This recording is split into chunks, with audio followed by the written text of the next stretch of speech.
tutup telinga. Ini bukan video motivasi kosong. Kalau kamu klik ini karena mau disebut, ini bukan salahmu.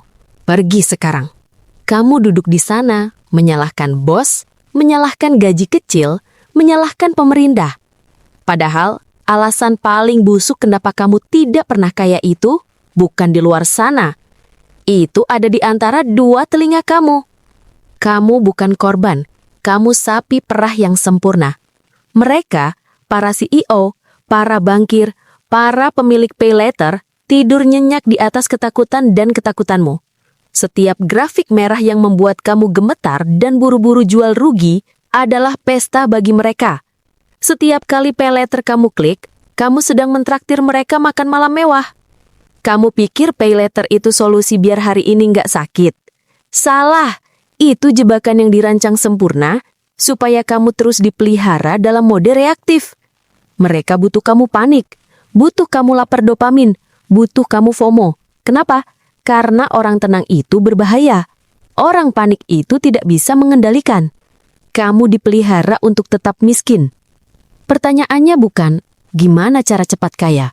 Pertanyaan sebenarnya adalah, berapa lama lagi kamu mau jadi sapi perah yang diseret-seret oleh emosi murahanmu sendiri? Siapa musuh sejati yang selama ini hidup nyaman dari kepanikanmu? Musuhmu bukan di luar sana. Dia duduk diam.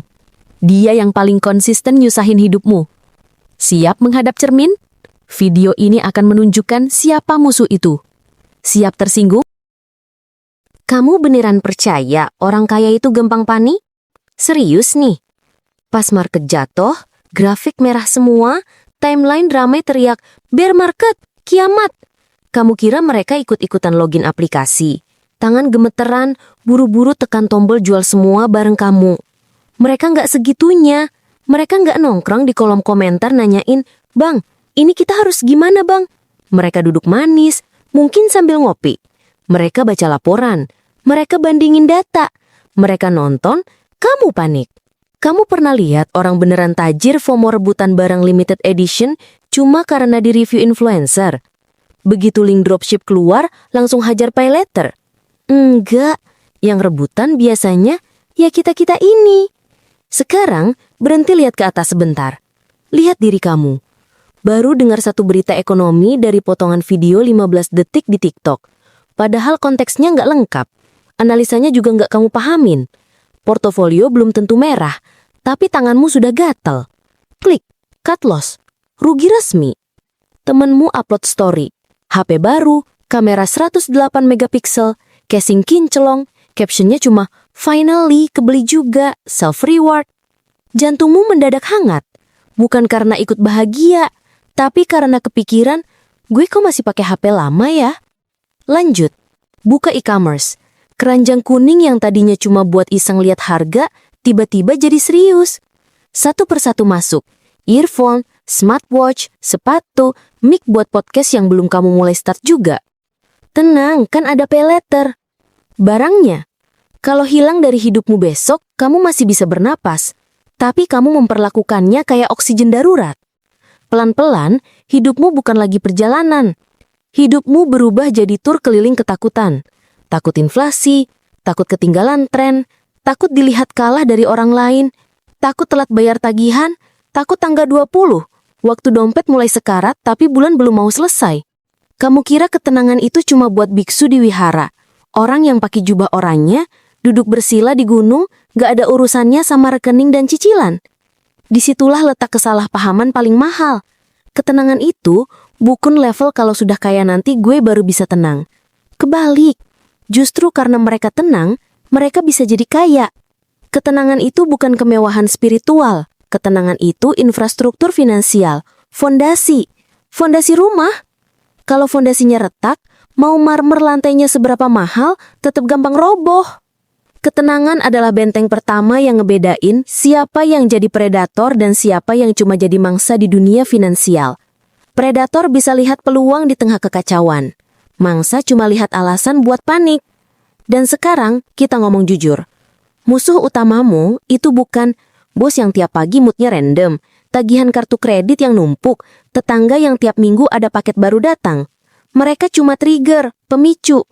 Musuh yang sebenarnya tinggal di alamat yang sama dengan kamu, di dalam kepalamu sendiri. Namanya sifat reaktif. Sifat yang bikin kamu gerak dulu, mikir belakangan. Beli dulu, nyeselnya belakangan.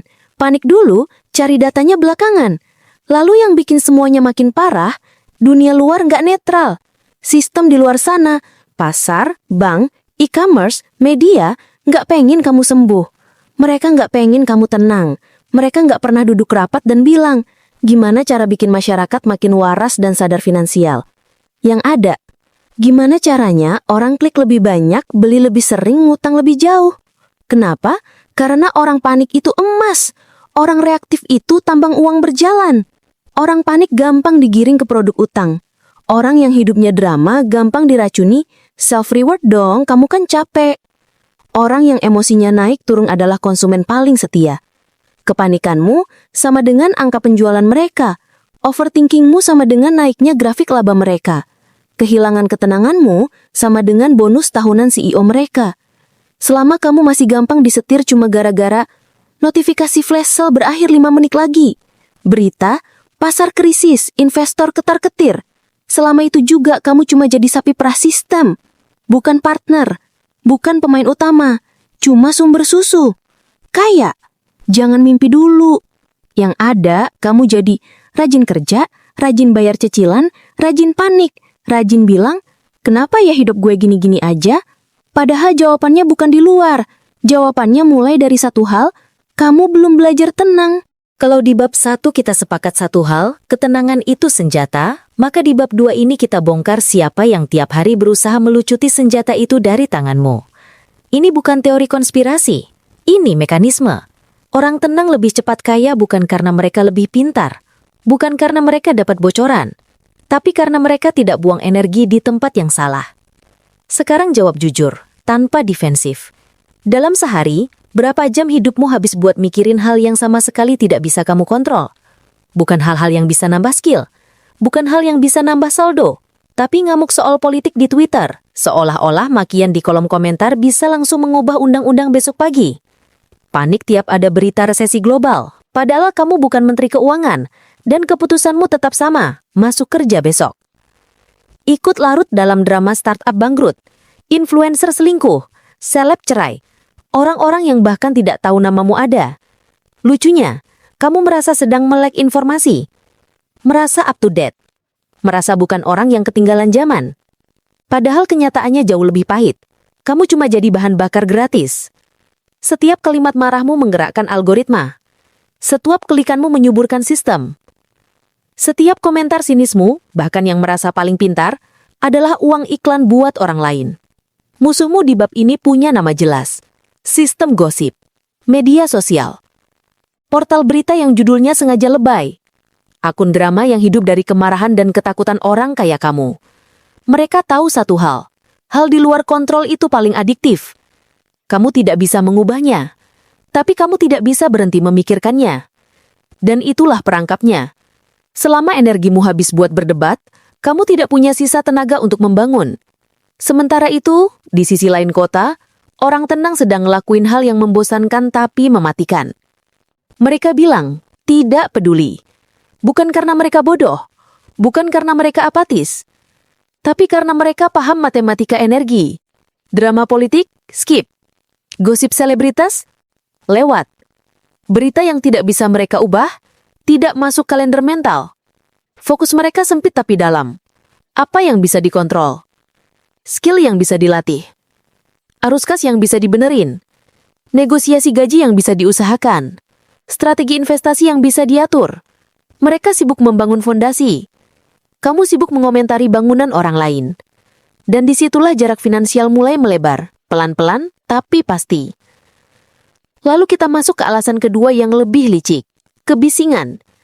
Kamu hidup di dunia yang penuh suara, tapi paling miskin keheningan. Scrolling 5 jam sehari itu bukan melek zaman. Itu seperti makan junk food 5 kali sehari sambil bilang, gue lagi peduli gizi. Ketenangan finansial di era ini bukan cuma kemampuan ngatur duit, tapi kemampuan nyaring informasi. Musuhnya punya nama resmi, attention economy. Seluruh ponselmu adalah medan perang. Ribuan engineer, psikolog, dan data scientist bekerja siang malam bukan untuk membuatmu bahagia, tapi untuk membuatmu tidak bisa berhenti menatap layar. Notifikasi non-stop, judul clickbait yang sengaja memancing emosi, video pendek yang bikin otakmu kecanduan dopamin murah. Setiap bunyi, ting, adalah gangguan kecil. Sendirian sepele. Berjamaah, mematikan fokusmu pelan-pelan. Orang tenang paham ini, dan mereka brutal soal kebisingan. Mereka mematikan 99% grup WhatsApp tanpa rasa bersalah. Mereka unfollow akun toksik meski akun itu sedang viral. Mereka memilih informasi seperti kurator galeri seni. Sedikit, relevan, bernilai. Sementara kamu, setiap notifikasi kamu sambut, setiap drama kamu cicipi, setiap opini orang asing kamu kunyah. Otakmu jadi tempat pembuangan, gosip murahan, ketakutan kolektif, opini yang tidak pernah kamu minta. Lalu kamu masih bertanya dengan wajah tulus, "Bang, gimana sih caranya cepat kaya?" Pertanyaannya seharusnya dibalik. Gimana mau fokus bikin uang kalau otakmu sendiri kamu jadikan tong sampah? Maka jurus pertahanan di bab ini sederhana, tapi berat bagi ego. Matikan 90% notifikasimu. Benar-benar matikan, tidak dinegosiasi. Sisakan yang esensial. Telepon dari orang-orang yang benar-benar penting dalam hidupmu. Lakukan puasa informasi. Jangan buka berita. Jangan buka sosmed. Setidaknya sampai jam 12 siang. Biarkan jam produktifmu dipakai otakmu untuk membangun hidupmu sendiri. Bukan untuk menggerakkan mesin ekonomi perhatian. Karena ingat, di bab 1 kita sudah sepakat ketenangan adalah senjata. Dan di bab 2 ini kamu baru sadar. Banyak pihak yang takut setengah mati kalau senjata itu kembali ke tanganmu. Kalau di bab 1 kamu tahu ketenangan itu senjata, dan di bab 2 kamu sadar fokusmu dijarah oleh gosip dan kebisingan, maka di bab 3 ini kita masuk ke ruang paling berbahaya. Momen sepersekian detik saat keputusan finansialmu lahir. Disinilah uangmu sering mati, bukan karena kurang, tapi karena diambil tanpa perlawanan. Alasan ketiga kenapa orang tenang lebih cepat kaya itu simple tapi memalukan. Mereka punya jeda respon. Kamu hidup di mode autopilot. Coba cek pola hidupmu sendiri, tanpa ngibul. Flash sale muncul, belum sempat otak bangun, jari udah duluan kerja. Masukkan keranjang. Tanggal 25 gaji masuk, dada terasa lega untuk pertama kalinya sebulan. Malamnya kamu traktir satu kantor, bukan karena mereka minta, tapi karena ada dorongan aneh buat nunjukin lo aman. Tanggal 5 bulan berikutnya, kering. Chat grup pinjaman mulai kamu kepoin lagi. Di antara pengen dan bayar, hampir nggak ada jarak. 0. Kosong. Itulah kenapa rasanya seperti hidup kamu dijalani orang lain. Kamu bukan miskin karena malas. Kamu miskin karena robot. Robot emosional. Trigger sedikit, gerak. Emosi disentuh, respons. Keinginan disulut, eksekusi. Dan jangan salah, sistem di luar sana hafal betul cara kerja autopilotmu. Platform e-commerce, bank digital, layanan kredit. Mereka paling benci satu hal darimu. Jeda berpikir. Karena jeda adalah musuh profit. Itulah kenapa mereka membakar triliunan rupiah untuk riset perilaku manusia. Psikolog, neuroscientist, UI UX engineer, semuanya punya target sama. Membunuh jeda 5 detik di kepalamu. Dan jurus mereka rapi banget. Pertama, flash share. Bukan soal murah, soal panik. Urgensi palsu diciptakan supaya kamu nggak sempat bertanya, gue butuh atau gue lagi lapar dopamin. Kedua, one click buy. Setiap klik yang dihilangkan adalah perlawanan yang dipangkas. Dari pengen ke lunas dalam satu tentuhan. Tanpa friksi, tanpa rasa bersalah. Ketiga, pay later. Jurus paling kejam. Rasa sakit membayar dihapus dari momen sekarang dan ditunda ke kamu versi masa depan. Masalahnya, versi masa depan itu tetap kamu juga. Dengan tagihan dan bunga. Semua ini satu tujuan. Supaya autopilotmu tetap hidup. Sementara, di sisi lain, orang tenang justru melakukan kebalikan yang terlihat bodoh. Mereka berhenti. Orang tenang itu master jeda. Mereka memelihara jeda seperti orang merawat senjata api. Dirawat, dilindungi, tidak dipinjamkan. Dan dengar baik-baik kalimat ini, karena jarang dibahas. Kekayaanmu tidak dibangun saat kamu sibuk kerja lembur. Kekayaanmu dibangun di momen-momen kecil saat kamu berhasil tidak membeli hal bodoh. Di jeda 5 detik itulah, nasib finansialmu sering berbelok. Saat kamu berhasil berkata, "Enggak gue nggak butuh ini." Bukan ke dunia, ke dirimu sendiri. Makanya jurus paling masuk akal di bab ini sederhana tapi menyakitkan ego. Aturan 24 jam. Setiap pembelian non-esensial di atas batas yang kamu tetapkan, misalnya Rp300.000, wajib ditunda 24 jam. Tanpa drama, tanpa pengecualian. Ajaibnya, 90% keinginan yang tadi terasa mendesak, bau amisnya muncul sendiri dalam 24 jam. Mati tanpa perlu diperdebatkan. Lalu kita masuk ke alasan keempat yang lebih licik dan lebih personal. Kamu mencampur fakta dengan cerita horor. Fakta itu dingin. Fakta netral. Cerita horor itu karya otakmu sendiri. Contoh paling sederhana, fakta, bosmu mendadak bikin rapat. Data yang tersedia cuma itu. Tapi otakmu langsung produksi film thriller kelas bioskop. Gue dipecah. Kerjaan gue berantakan. Karir gue tamat. Cicilan gimana? Padahal bisa jadi bos cuma mau traktir pizza karena tim capai target. Contoh kedua, lebih mahal efeknya. Market koreksi 2%. Itu cuma angka. Tapi otakmu menjerit. Kiamat, 1998 ulang. Jual semua sekarang. Padahal itu bukan krisis. Itu diskon. Dan siapa yang untung saat diskon? Bukan kamu yang panik, tapi mereka yang tenang. Kamu jual aset bagus di harga murah. Mereka beli sambil senyum tipis. Tanpa drama, tanpa takut. Di titik inilah, kamu harus jujur ke diri sendiri. Banyak keputusan finansial burukmu bukan diambil karena fakta, tapi karena film horor buatan kepala sendiri. Dan selama kamu masih mencampur fakta dengan fantasi ketakutanmu, setiap kali badai kecil datang, kamu akan selalu jadi orang pertama yang lompat dari kapal, tepat saat orang tenang sedang mulai belanja.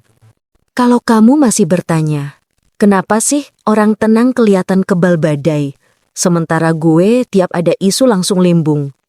Jawabannya ada di bab ini. Bukan karena mereka punya informasi rahasia, bukan karena mereka kebal rasa takut, tapi karena mereka tidak pernah memberi kendali pada emosi di saat uang dipertaruhkan. Alasan kelima, kenapa orang tenang selalu selangkah lebih depan itu? 1. Mereka mengeksekusi protokol. Sedangkan kamu mengeksekusi perasaan. Mari kita buka kedok romantisasi yang sering kamu telan. Kamu pikir manajer investasi besar yang ngelola dana triliunan bangun pagi, buka chart, lalu bilang, "Hari ini kok feeling gue nggak enak ya, jual aja deh." Nggak ada.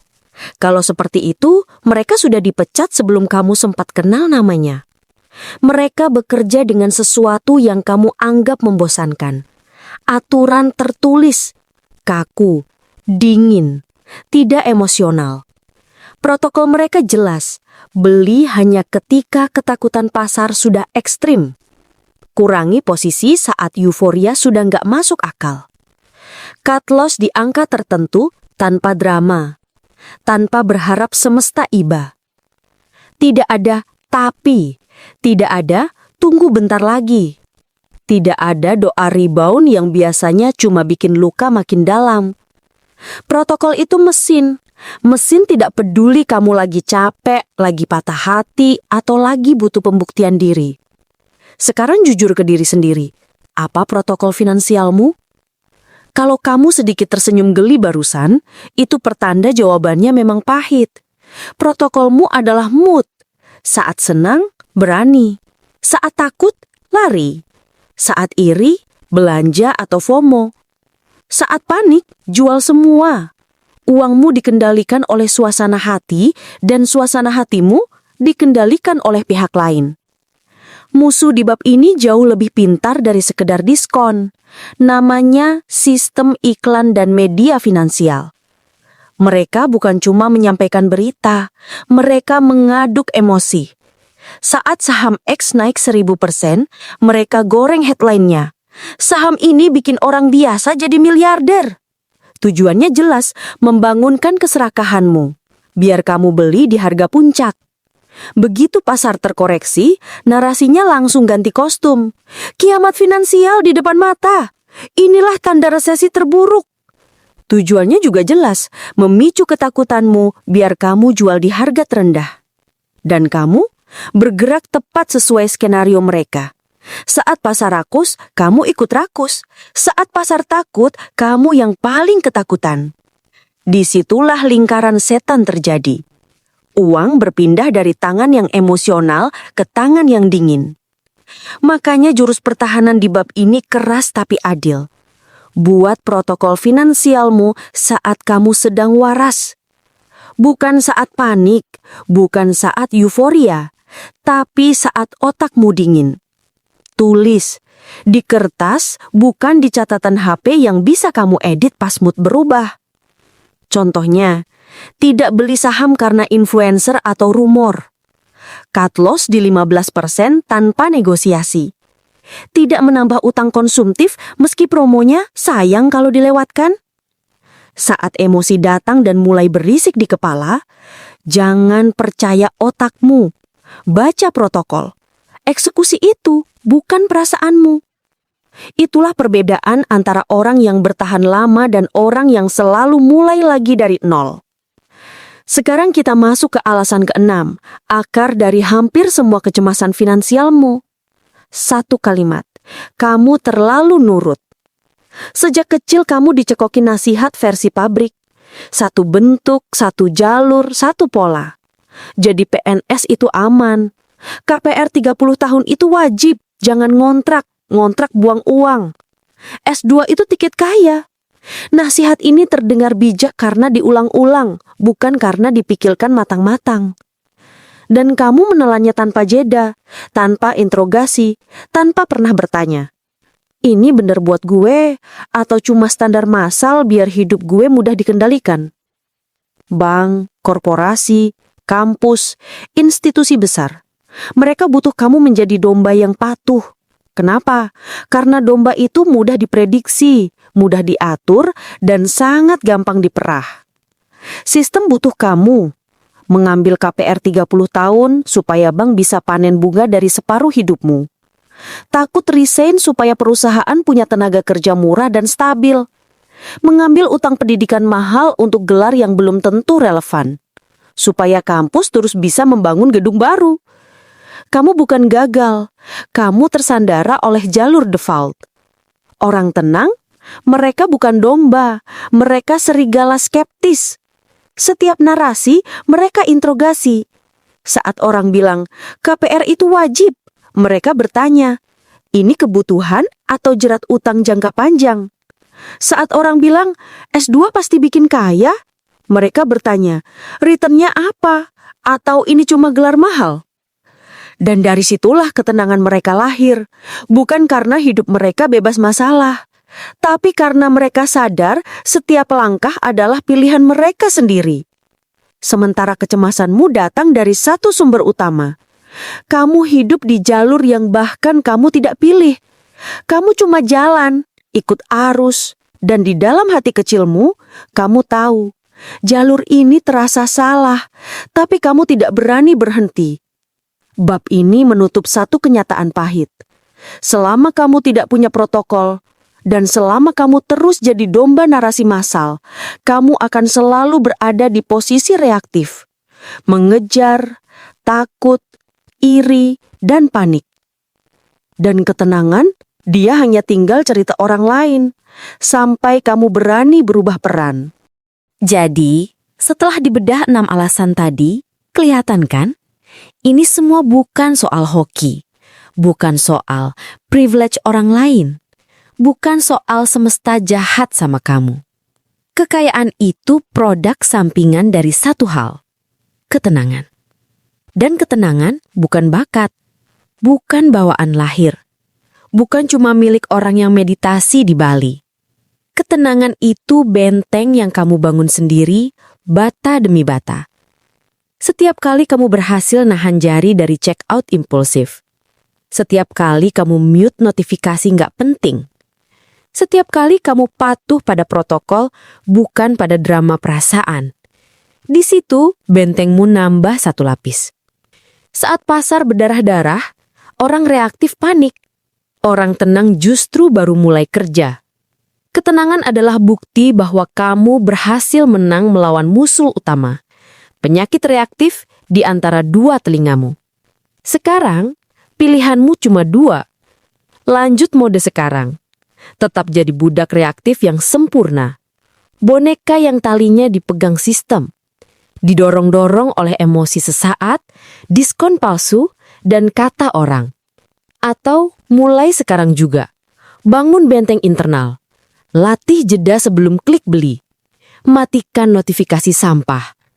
Tulis protokol finansialmu sendiri. Latih otakmu buat berhenti bikin film horor tiap ada angka merah. Berhenti nyalahin sistem, bos, pemerintah, atau resesi global. Musuh nomor satu yang bikin kamu ngos-ngosan tiap tanggal 20 itu bukan di luar sana. Dia nongkrong tenang di kepalamu. Jadi sutradara film horor yang gak pernah istirahat. Pertanyaannya sederhana. Kamu mau akhirnya ngelawan dia? Atau mau terus traktir dia kopi pakai sisa saldo paylettermu? Orang tenang tanya, apa ini jalan hidup atau jebakan? Mereka tenang karena yakin. Kamu cemas karena ikut-ikutan. Kesimpulannya kejam, tapi jujur.